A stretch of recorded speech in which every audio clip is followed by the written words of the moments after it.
My phone lit up at 4:17 a.m. I expected another message about roofing estimates or survey paperwork.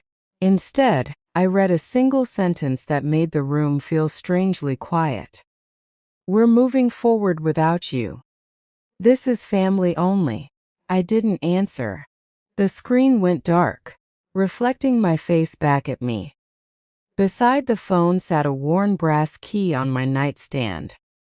My brother had handed it to me months earlier, when we'd first walked through the old farmhouse. "We all own this together," he'd said. I picked up the key. It felt colder than I remembered. By 7 o'clock, I was sitting across from my lawyer. The office smelled faintly of coffee and fresh paper. Sunlight crawled across a shelf filled with leather-bound legal volumes while I slid a folder across the desk. "I'd like to withdraw from the purchase agreement," I said. He read quietly, then looked up. "Are you certain?" I nodded. "And I'd like the joint business credit line frozen until every financial obligation is reviewed." He didn't react with surprise, only with care. "We'll need everything notarized." I know. For nearly 8 months, I'd funded what everyone called our dream. The down payment had come mostly from my savings. When contractors demanded deposits, my account covered them. When inspections uncovered structural problems, I paid those invoices too. Every transfer came with another promise. "We'll settle ownership after closing. We're family." Those words had become receipts no bank would ever recognize. The notary stamped the final document with a heavy seal. The sound echoed more loudly than I expected. It wasn't the end of a business deal.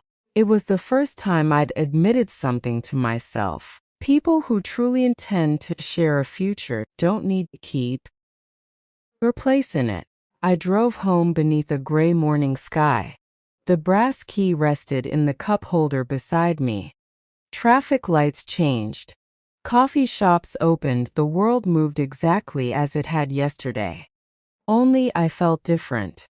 That afternoon, my inbox erupted. Subject lines blurred together. "Breach of trust.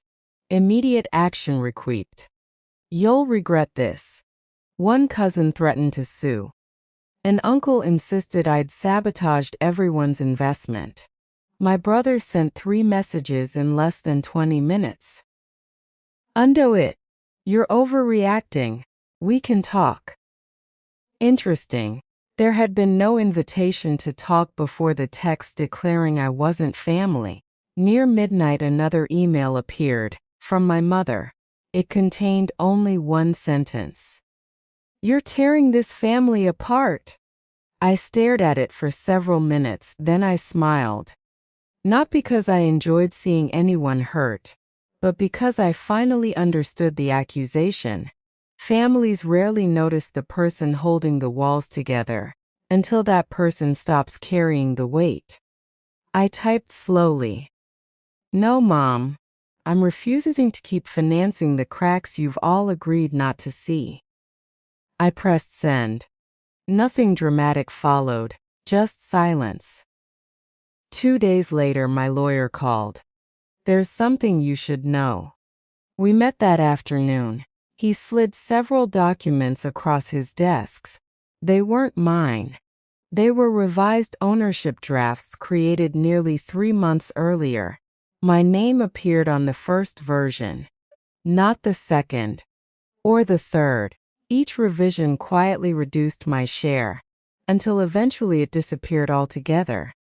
No one had asked for my signature. No one had even mentioned the changes. I looked at the pages for a long time. The betrayal wasn't loud. It was administrative, calculated. Someone had simply assumed I would continue paying while becoming invisible on paper. My lawyer folded his hands. "The freeze prevented additional borrowing against your guarantee." I frowned. "My guarantee?" He nodded. "You were still personally liable.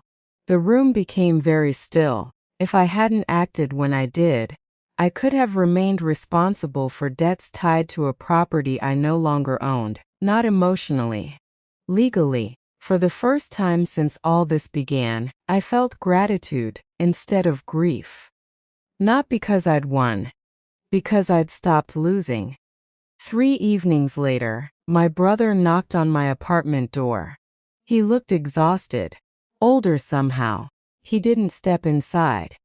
I didn't think they'd actually remove your name, he admitted quietly. You signed the revisions. I trusted people. So did I. Neither of us raised our voices. Rain tapped softly against the balcony railing. I messed this up, he said. Yes. I don't know how to fix it. I believed him. That didn't change anything. Some mistakes can be forgiven before they're written down. Others become part of the permanent record. He reached into his jacket and placed something on the hallway table. The brass key. I guess this belongs here. After he left, I held it one last time. Months ago, it had represented a shared future. Now it was simply metal. The lock it once promised had never really been mine. I opened a small wooden box where I kept old photographs and my father's pocket compass. Beside them, I placed the key. Then I laid the notarized withdrawal on top of it. One had promised entrance. The other had given me an exit. I closed the lid gently. Outside, the rain finally stopped.